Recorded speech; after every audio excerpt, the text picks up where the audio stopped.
semuanya, selamat datang di video pembelajaran sinematografi bareng aku. Buat kalian, coba bayangkan kamu lagi nonton film nih, tokohnya lagi diem aja, gak ngomong sepatah kata apapun. Tapi kamu bisa merasakan kalau dia itu lagi sedih, lagi takut, ataupun mungkin dia lagi marah. Kok bisa ya? Padahal cuma dari cara kamera menyorot wajahnya atau dari cara kamera bergerak pelan mendekatinya.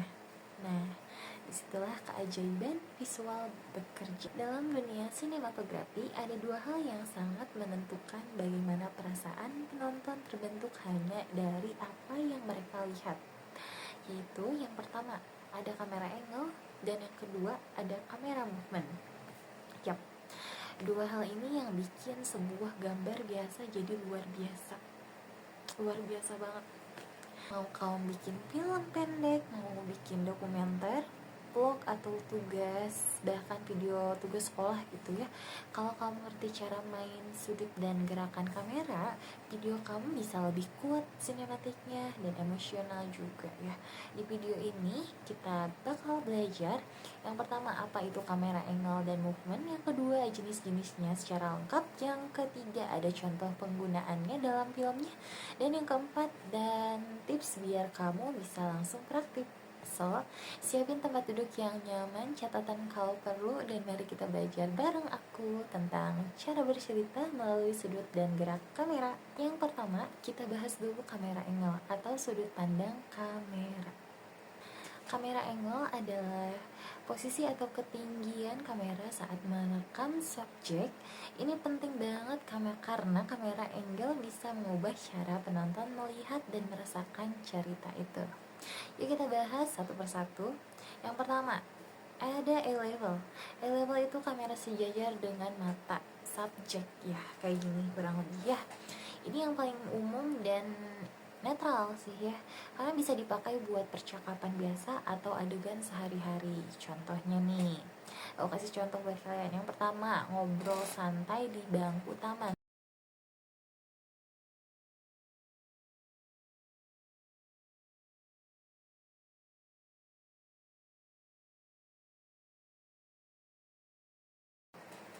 Yang kedua juga ada high angle. Kamera mengarah ke bawah dari posisi tinggi, bikin subjek kelihatan lebih kecil, lemah, ataupun terpojok ya. Kasian deh. Aku kasih contoh nih. Contohnya anak kecil lagi dimarahi orang tuanya. Nah, itu kan sudut pandangnya ke bawah ya. Nah, seperti itu.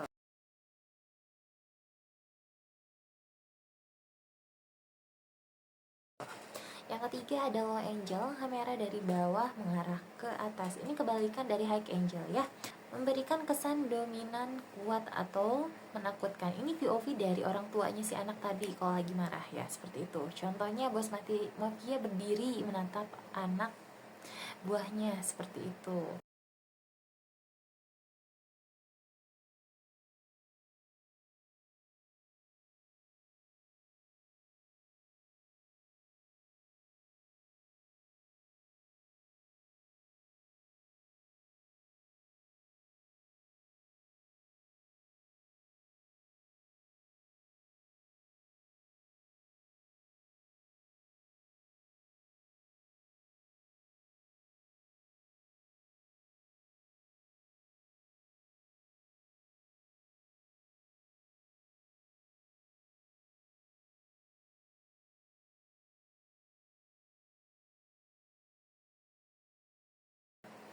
Yang keempat ada bird eye view.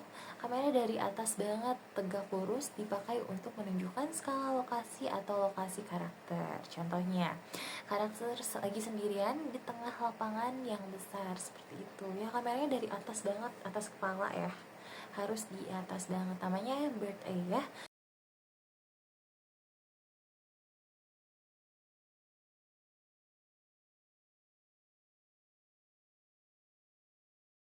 Yang kelima ada worm's eye view, kebalikan dari bird eye. Kamera dari bawah ekstrim, bisa dibikin subjek kelihatan raksasa atau bikin suasana aneh. Jadi dari bawah banget nih, dari lantai ya.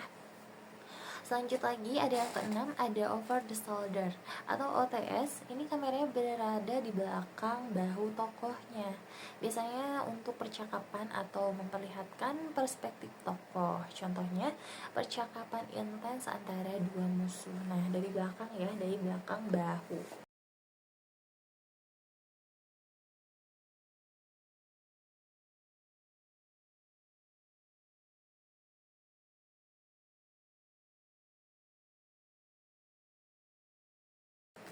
Yang ketujuh ada Dutch angle.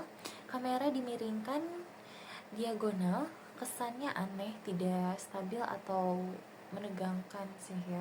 Aku kasih contoh nih buat kalian. Contohnya saat tokoh mulai kehilangan kewarasan. Nah, kayak gitu ya, jadi agak aneh, gak stabil. Semua ini sudut punya efek psikologis, jadi penting banget untuk mikirin sudut mana yang paling cocok buat emosi yang mau kamu sampaikan ya, seperti itu.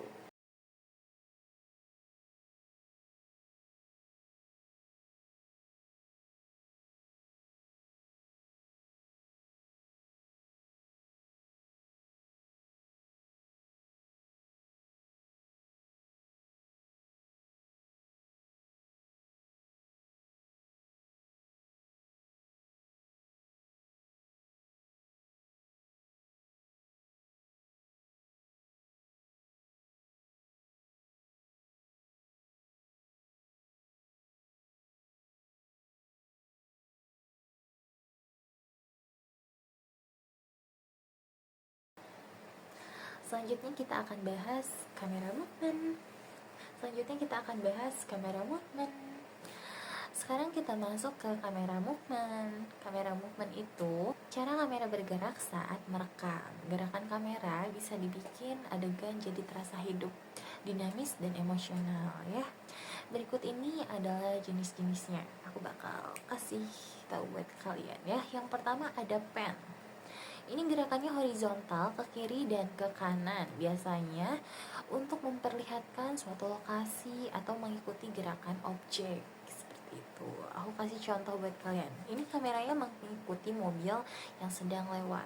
Nah, seperti itu ya. Yang keduanya ada tilt. Tilt ini gerakan vertikal ke atas atau ke bawah ya. Bisa dipakai buat memperkenalkan karakter dari kaki hingga kepala. Contohnya, memperkenalkan tokoh dengan aura misterius dari bawah sampai atas ya, seperti itu. Mau dari atas ke bawah juga bisa ya. Selanjutnya ada dolly in dan out ya. Kamera benar-benar bergerak maju atau mundur, bikin kesan mendekat atau menjauh dari subjek. Contohnya, dolly in itu ke wajah karakter saat menyadari sesuatu. Dolly in dan dolly out bisa ya, didekatkan atau dijauhkan. Ini yang keempatnya ada zoom in dan zoom out, mengubah panjang fokus lensa, bukan gerakan kamera ya. Ini lensanya. Efeknya bisa fokus ke detail atau memperlihatkan konteks luas. Yang kelimanya ada crane atau jeep, gerakan naik turun yang dramatis pakai alat bantu, sangat cocok buat pembuka atau penutup film. Yang keenamnya ada tracking dan trucking. Ini tuh kamera bergerak sejajar mengikuti subjek, efektif buat adegan karakter berjalan ataupun lari-lari. Contoh karakter jalan di lorong panjang sambil dikejar kamera, seperti itu. Ini yang horor-horor pakai ini bisa ya, cocok banget, jadi dramatis banget. Selanjutnya ada handheld. Kamera ini dipegang langsung tanpa stabilizer, memberi kesan realistis, raw dan intens ya. Selanjutnya yang kedelapan ada steadicam. Ada yang tahu steadicam? Ini biasanya banyak dipakai sih. Gerakan halus meski kamera mengikuti subjek ya. Sering dipakai di adegan long take atau berjalan. Contohnya karakter jalan menyusuri rumah sambil kamera mengikutinya non-stop ya. Selanjutnya kita ada yang ke-9, ada ini whip pen ini pen super cepat, hasilkan efek blur, biasanya buat efek kejutan atau peralihan cepat, seperti itu. Gerakan kamera adalah cara buat bikin penonton merasa ikut bergerak dalam cerita, dan saat digabung dengan sudut kamera yang tepat, hasilnya bisa sangat kuat. Nah, gimana caranya kita bisa mulai pakai teknik ini? Harusnya bisa sih ya, kita belajar dulu ini dasar-dasar kamera. Contoh kasus juga, kalau kamu ingin menggambarkan karakter yang stres, kamu bisa pakai Dutch angle, kamera handheld, doliin pelan ke wajahnya. Atau kalau kamu ingin menunjukkan kekuatan karakter, kamu bisa pakai gunakan low angle dari jauh. Steadicam shoot saat dia jalan masuk ruangan. Dan ini tips dari aku, tips pilih angle movement yang relevan dengan emosi adegan. Jangan asal gerak, setiap gerakan harus punya makna. Uji coba dari berbagai sudut dan lihat mana yang paling kuat. Jadi teman-teman, sekarang kamu udah belajar bahwa kamera angle dan kamera movement bukan cuma soal teknis saja, tapi soal bahasa visual yang bisa bikin cerita terasa lebih nyata. Kamera itu adalah mata penonton. Setiap gerakan, setiap sudut itu adalah cara kita membimbing mereka untuk merasakan cerita. Kamu gak butuh kamera mahal dulu kok. Yang penting kamu tahu kapan pakai sudut rendah, kapan harus mendekat, kapan harus diam, kapan harus bergerak. Itu yang bikin hasil video kamu punya jiwa dan rasa. Semoga penjelasan ini bisa jadi bekal kamu buat bikin karya yang lebih berani dan emosional. Kalau kamu suka video ini, klik like, komen ide video berikutnya, dan jangan lupa subscribe ya. Terima kasih sudah nonton sampai habis. Sampai jumpa di video selanjutnya, dan selalu ingat, berceritalah lewat lensa. Bye bye.